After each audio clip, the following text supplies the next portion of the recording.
વલસાડ આઝાદ ચોક ખાતે ગણેશ વિસર્જન યાત્રામાં ગણેશ ભક્તોને મુસ્લિમ સમુદાયના લોકોએ ફૂલો અને ગુલદસ્તાઓથી સ્વાગત કરી હિન્દુ મુસ્લિમ એકતાની મિસાલ પૂરી પાડી હતી. વિસર્જન યાત્રામાં મોટી સંખ્યામાં લોકો ભેગા થયા. વલસાડ જિલ્લામાં અનંત ચૌદશ નિમિત્તે 22 સ્થળોએ ગણેશ વિસર્જનનું આયોજન કરવામાં આવ્યું હતું. જિલ્લામાં ગણેશ સ્થાપનાના બીજા જ દિવસેથી વિસર્જન શરૂ થયું હતું. ત્યારબાદ થોડા મંડળોએ વિસર્જન કર્યું હતું. તેમ છતાં અનંત ચૌદશના રોજ વલસાડ જિલ્લામાં કુલ 509 જેટલા મંડળની 2000થી વધુ ગણેશની પ્રતિમાઓનું વિસર્જન કરવામાં આવ્યું હતું. જેમાં 1400થી વધુ પોલીસ જવાનો અને હોમગાર્ડ જવાનો તૈનાત કરાયા હતા. શહેરભરના ગણેશ મંડળો દ્વારા અલગ અલગ વેશભૂષામાં ઢોલ નગારા ડીજેના તાલ સાથે વિસર્જન યાત્રા રંગે ગણપતિ બાપ્પાના મોરિયાના નારા સાથે અલગ અલગ વિસ્તારમાંથી નીકળી હતી.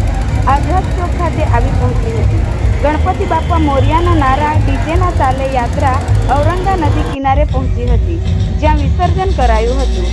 વિસર્જન સમયે કોઈ પણ જાનહાનિ ન થાય તે માટે નગરપાલિકાના સ્ટાફ દ્વારા વિસર્જન કરવામાં આવ્યું હતું. રાજકીય અને ધાર્મિક આગેવાનોએ ઉપસ્થિત રહી યાત્રાનું સ્વાગત કર્યું હતું. વલસાડ જિલ્લા શહેરમાં વાપી ઉમરગામ વિસ્તારમાં અનંત ચૌદશ નિમિત્તે ગણેશ વિસર્જન કરાયું હતું. જુદા જુદા શહેરી તેમજ ધરમપુર કપરાડાના ગ્રામ્ય વિસ્તારોમાં પણ ભક્તિભાવપૂર્વક ગણેશ પ્રતિમાઓનું વિસર્જન કરાયું હતું.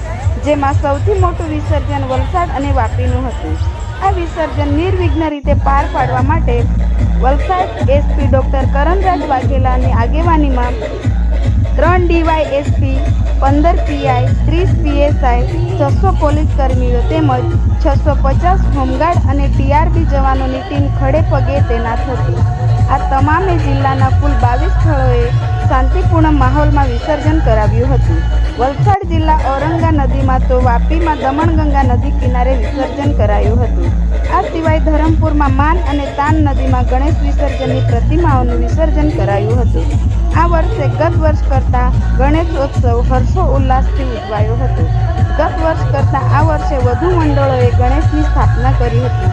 જો કે આ વર્ષે નિર્વિઘ્ન રીતે મોડી રાત સુધી વિસર્જનની પ્રક્રિયા ચાલી હતી. વલસાડ આઝાદ ચોક ખાતે ગણેશ વિસર્જન યાત્રામાં ગણેશ ભક્તોને મુસ્લિમ સમુદાયના લોકોએ ફૂલો અને ગુલદસ્તાઓથી સ્વાગત કરી